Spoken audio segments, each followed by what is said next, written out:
Selamat malam, Sobat Odai dimanapun Anda berada. Hari ini jumpa kembali dengan saya, Dr. Stephen Sumantri, spesialis penyakit dalam, konsultan alergi imunologi. Sobat Odai, hari ini kita akan berbincang mengenai sebuah topik yang sangat penting untuk kita pahami sebagai orang-orang yang hidup dengan gangguan sistem imun, ya. Gangguan sistem imun bisa berupa berbagai macam kondisi, mulai terdiri dari autoimunitas, alergi, imunodefisiensi, sampai ke gangguan-gangguan terkait sistem imun lainnya seperti kanker dan juga penuaan yang dipercepat.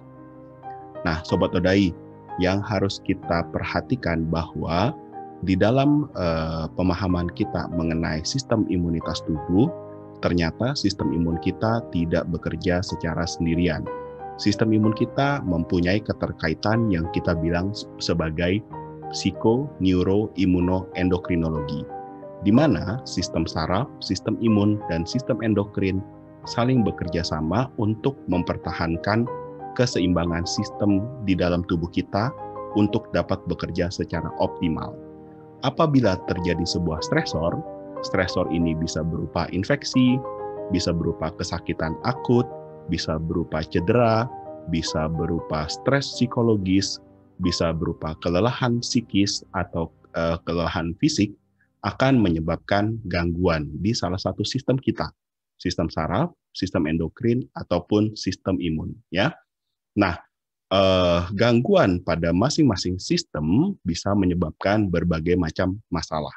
Seperti gangguan di sistem saraf dapat menyebabkan terjadinya kecemasan, depresi, dan insomnia, sedangkan gangguan di sistem imun dapat menyebabkan beberapa masalah seperti infeksi, alergi, inflamasi, dan juga autoimunitas dan nyeri kronik, ya. Sedangkan gangguan di sistem endokrin akan menyebabkan beberapa kondisi seperti gangguan tiroid, gangguan adrenal, ataupun gangguan kelenjar gonadal, ya, dengan berbagai macam manifestasi, mulai dari hipertiroid, kemudian sampai gangguan seperti infertilitas atau ketidaksuburan.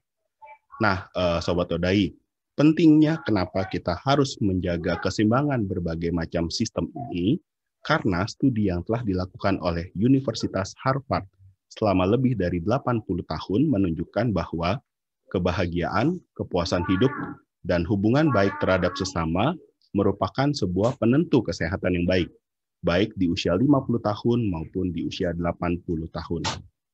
Sobat Odai, belakangan ini makin kita ketahui bahwa inflamasi kronik merupakan sebab penyakit berbagai macam di dunia modern ini, ya, mulai dari keganasan, gangguan neurologis seperti Alzheimer, demensia, Parkinson, komplikasi daripada diabetes seperti penyakit kardiovaskular, neuropati, nefropati, sepsis, hipertensi, ya, dan juga berbagai macam masalah lainnya seperti gangguan kesehatan mental, gangguan tulang, otot, dan juga muskuloskeletal, gangguan metabolik seperti fatty liver, gangguan jantung, diabetes, kegagalan ginjal, penyakit inflamasi kronik seperti irritable bowel disease, chronic obstructive pulmonary disease, rheumatoid arthritis, colitis, lupus, dan juga penyakit kardiovaskular seperti stroke, gagal jantung, penyakit jantung, kongenital, arteriosklerosis, dan juga kardiomiopati.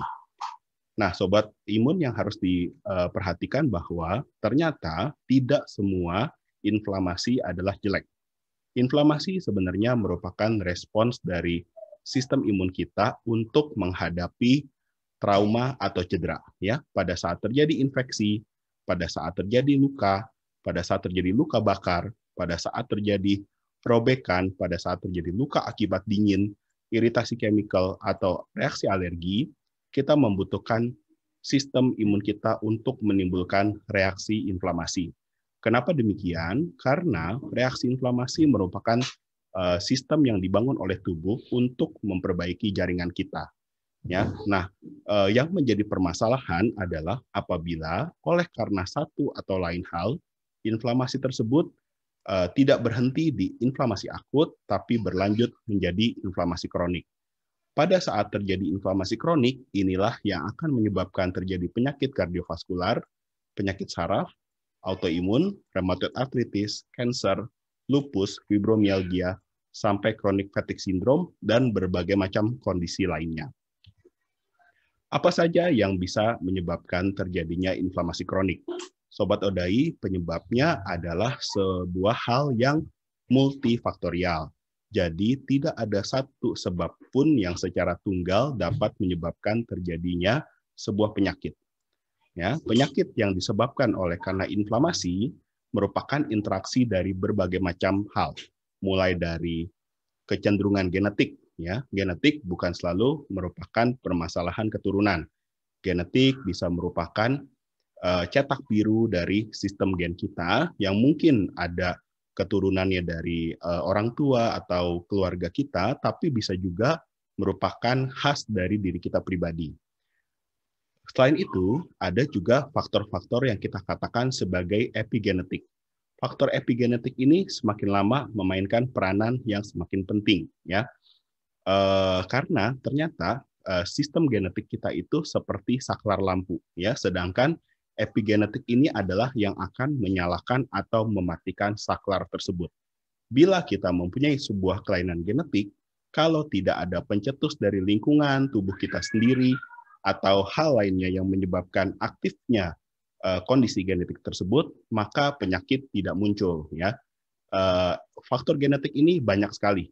Epigenetik ini bisa mulai dari gaya hidup, istirahat, stresor berkepanjangan, infeksi virus, pola diet, yang merupakan semuanya berkontribusi penting terhadap apakah pada saat kita terjadi inflamasi fisiologikal atau inflamasi yang menguntungkan, kita akan kembali ke homeostasis atau keseimbangan tubuh yang tadi sudah saya katakan di awal dari presentasi ini, atau akan berubah menjadi sebuah inflamasi yang sifatnya patologis, inflamasi yang terus terjadi secara berkepanjangan, secara kronik, tidak selesai-selesai, yang pada akhirnya akan menyebabkan terjadinya penyakit.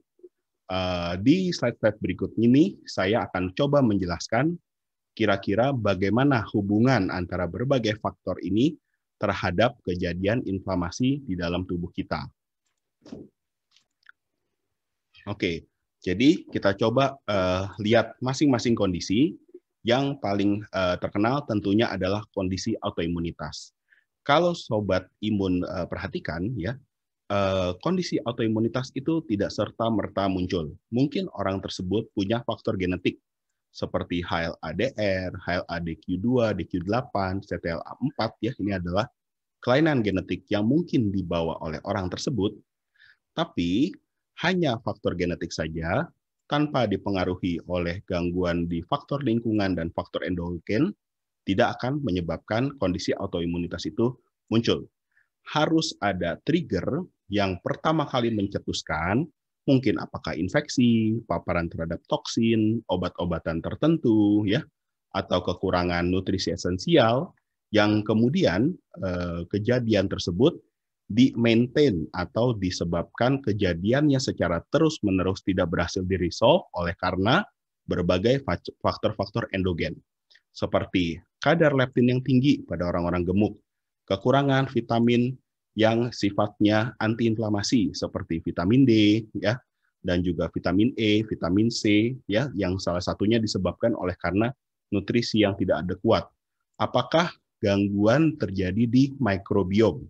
Seperti kita ketahui, tubuh kita merupakan sebuah simbiosis antara berbagai macam mikroba dengan sel tubuh kita, terutama sel sistem imun.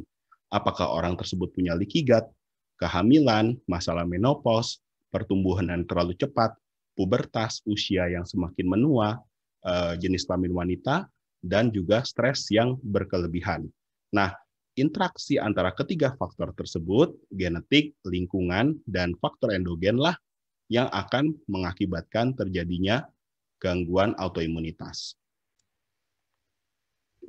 Tidak hanya gangguan autoimunitas, Sobat Odai, ternyata gangguan imun lainnya, yaitu alergi dan atopi, merupakan juga sebuah kondisi yang terjadi secara multifaktorial, di mana faktor genetik, dipengaruhi dengan mikrobiom, adanya gangguan-gangguan yang merupakan gangguan bawaan seperti defisiensi filagrin yang sering terjadi pada orang Asia, adanya paparan terhadap alergen seperti telur, susu, kacang-kacangan, proses makanan yang terlalu berlebihan, ya, itu akan berinteraksi dengan faktor diet, misalnya tidak mendapatkan ASI pada saat masa bayi, tidak mendapatkan probiotik yang cukup, atau mikrobiomnya hancur karena pemberian antibiotik berulang, terlalu dini, atau pemberian antibiotik yang tidak rasional, ya, bisa juga diperberat dengan alkohol yang merupakan sebuah penyebab inflamasi,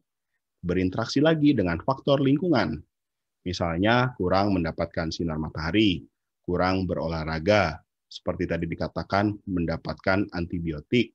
Antibiotik kadang-kadang bisa didapatkan secara sadar, seperti kita mengkonsumsi antibiotik sesuai dengan resep dokter, atau bisa juga secara tidak sadar kita mendapatkan antibiotik dari hewan-hewan yang kita makan yang pada saat diternak diberikan antibiotik sebagai bahan pangannya, ya. Nah, interaksi antara berbagai faktor inilah yang menyebabkan terjadinya kondisi alergi pada seseorang. Nah, Sobat Imun, karena faktor-faktor yang menyebabkan gangguan imun seperti autoimunitas, alergi, atopi, dan lain sebagainya merupakan suatu kondisi dengan berbagai macam faktor yang saling kait-mengait, tentunya masuk akal apabila kita menata laksana pasien-pasien dengan kondisi autoimun, alergi, dan atopi tidak hanya cukup dengan satu cara saja. Tidak cukup hanya dengan obat-obatan saja, tidak cukup hanya dengan diet saja, tidak cukup hanya dengan perubahan gaya hidup saja, tidak cukup hanya dengan pengendalian stres saja, ya. Nah, saat ini Sobat Odai, saya mencoba mengenalkan sebuah prinsip yang dikatakan sebagai gaya hidup anti-inflamasi. Apa itu gaya hidup anti-inflamasi? Ini merupakan sebuah konsep atau prinsip gaya hidup yang saya coba kumpulkan dari berbagai literatur yang menjelaskan bagaimana caranya kita bisa mengendalikan inflamasi di dalam tubuh kita. 5 pilar dari gaya hidup anti-inflamasi. Yang pertama berbicara mengenai diet, yaitu diet rendah zat anti-inflamasi namun tinggi nutrisi esensial. Yang kedua berbicara mengenai kesehatan dan keutuhan mikrobiom, ya. Mikrobiom merupakan simbiosis antara virus, bakteri, fungal, archaea dengan tubuh kita, dengan sel kita, dan terutama dengan sistem imun kita. Yang ketiga adalah bagaimana kita bisa mengendalikan infeksi kronik dan imunodefisiensi. Yang keempat adalah bagaimana kita bisa mengendalikan stres dan inflamasi kronik yang mungkin terjadi di dalam tubuh kita. Dan yang kelima, bukan terakhir, tapi merupakan juga hal yang penting adalah bagaimana kita bisa mengeliminasi toksin dari dalam tubuh dan juga dari dalam kehidupan kita. Di slide-slide berikut, saya akan mencoba menjelaskan masing-masing komponen dari 5 pilar ini, ya. Yang pertama, kita akan bahas mengenai diet rendah inflamasi dan tinggi nutrisi esensial. Yang pertama, komponen dari diet rendah inflamasi adalah harus rendah kalori. Sobat Imun, diketahui bahwa manusia baru di zaman modern ini mendapatkan kalori dengan mudah. Mulai dari gula, kemudian lemak, dan makanan proses yang menyebabkan manusia mudah mendapatkan kalori. Sekarang diketahui kalori yang tinggi ini merupakan sebuah sumber masalah. Selain itu, Sobat Odai, hidup kita, pola diet di zaman modern juga rendah serat, ya. Dan karena menggunakan makanan-makanan yang diproses, menyebabkan tingginya indeks glikemik dalam makanan-makanan kita. Indeks glikemik yang tinggi ini menyebabkan gula di dalam darah cepat menaik dan menyebabkan terjadinya inflamasi. Selain itu, saya juga menyarankan kita harus diet rendah antigen dan rendah zat pro-inflamatorik.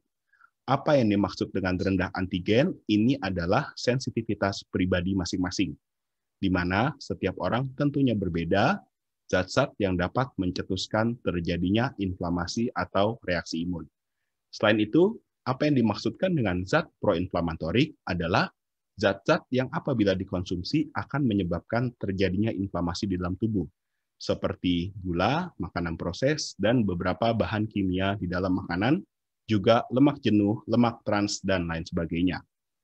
Saya menyarankan untuk meningkatkan diet tinggi nutrisi esensial, kaya akan vitamin C, vitamin D, vitamin E, vitamin B, mineral, dan berbagai macam zat nutrisi esensial lainnya yang tentunya sangat beragam, terutama adalah zat-zat antiinflamatorik seperti omega-3, kemudian juga asam lemak tidak jenuh lainnya, ya, yang tentunya tidak hanya bisa didapatkan dari suplemen, tapi merupakan harus menjadi bagian dari komponen diet yang sehat dan beragam.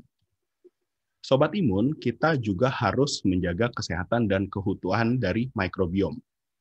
Bagaimana caranya? Yang pertama adalah kita seringkali menggunakan antibiotik secara tidak rasional, sehingga menghancurkan mikrobiom kita. Kita juga seringkali kekurangan asupan pro dan prebiotik dari makanan kita. Kita juga seringkali melakukan berbagai macam tindakan yang merusak mikrobiom. Selain itu, pada orang-orang yang mengalami kondisi disbiosis yang bisa terjadi pada saluran cerna, saluran nafas, kulit, bahkan pada mata, kita harus mempertimbangkan suplementasi pre dan probiotik apabila diperlukan. Sobat Odai, kita juga harus mengenali infeksi kronik, karena ada banyak infeksi-infeksi kronik seperti human papillomavirus, Epstein-Barr virus, cytomegalovirus yang dapat menyebabkan terjadinya inflamasi kronik secara berkepanjangan dan menyebabkan terjadinya immunodysregulation di dalam tubuh kita, yang tentunya akan berakhir menjadi autoimunitas atau alergi pada orang-orang yang sensitif. Sehingga kita harus mendeteksi dan menterapi terjadinya infeksi kronik. Selain itu, kita juga harus menerapkan prosedur pencegahan infeksi dengan baik. Sobat Odai, beberapa pasien saya sudah sharing bahwa karena di masa pandemi ini sering memakai masker pada saat keluar, ternyata asmanya jauh terkontrol karena dengan memakai masker, ternyata paparan terhadap infeksinya berkurang. Nah, tentunya kita nanti akan berbicara lagi mengenai bagaimana sih caranya kita menghindari terpapar virus-virus atau bakteri-bakteri yang bisa menyebabkan infeksi. Selain itu, Sobat Odai, dengan diketahuinya bahwa infeksi kronik dapat menyebabkan terjadinya inflamasi yang merugikan tubuh kita, tentunya vaksinasi merupakan salah satu komponen yang penting. Ya, kita nanti akan membicarakan kira-kira vaksin apa saja yang diperlukan dan esensial untuk mencegah terjadinya inflamasi kronik. Selain itu, kita juga harus membahas bagaimana kita menjaga fungsi imun kita secara optimal. Bukan berlebihan dengan memberikan imunostimulan, tentunya juga bukan dengan memberikan imunosupresan. Kita membutuhkan sistem imun kita yang bekerja secara balance, optimal, dan tidak merugikan untuk diri kita sendiri. Ya. Oke, selain itu Sobat Odai, kita juga harus melakukan langkah-langkah mengendalikan stres dan inflamasi kronik. Dengan tidur berkualitas baik, bukan hanya jumlah, tapi kualitas harus baik, melakukan olahraga secara teratur, nanti kita akan bahas kira-kira bagaimana manfaat olahraga secara keseluruhan dan prinsip-prinsip melakukan olahraga yang baik. Kita juga harus menjaga hubungan baik dengan sesama. Kalau Sobat Imun masih ingat presentasi yang di awal, studi di Harvard menjelaskan bahwa hubungan baik dengan sesama merupakan salah satu prediktor penting untuk kesehatan, baik di usia 50 tahun maupun di usia 80 tahun. Selain itu, Sobat Odai, kehidupan zaman modern yang banyak stimulus, ya, mulai dari gadget, media sosial, kemudian interaksi dengan sesama, suara bising dari berbagai macam alat rumah tangga maupun lalu lintas kota menyebabkan tubuh kita atau psikis kita mengalami stres yang berlebihan. Karena tidak ada waktu-waktu sunyi di mana kita bisa berdiskusi dengan pikiran kita sendiri. Di situ meditasi mindfulness akan memainkan peranan yang nanti kita akan bahas lebih lanjut. Nah, Sobat Odai, kehidupan di zaman modern juga dibombardir oleh berbagai macam toksin yang dapat mengganggu kerja sistem imun, dapat mengganggu kerja sistem endokrin, dan juga dapat mengganggu kerja sistem saraf kita. Baik berupa toksin lingkungan seperti polusi udara, polusi air, sampai ke toksin rumah tangga, mulai dari alat pembersih, alat masak, begitu juga toksin dalam makanan, terutama makanan yang diproses, tapi juga yang tidak kalah penting adalah toksin dari hati dan pikiran. Itu juga merupakan salah satu komponen penting untuk bagaimana cara kita dapat mengendalikan inflamasi kronik. Dalam beberapa minggu ke depan, saya akan coba bahas masing-masing dari komponennya supaya kita semua dapat menerapkan gaya hidup anti-inflamasi ini dengan baik dan tentunya mencapai remisi dalam kondisi-kondisi yang kita alami, baik itu berupa alergi, autoimunitas, ataupun gangguan terkait dengan sistem imun lainnya. Sampai jumpa di lain kesempatan. Jangan lupa untuk subscribe di channel Interna FKUPH supaya tidak ketinggalan pembahasan-pembahasan kita yang tentunya akan bermanfaat untuk Sobat Imun semua.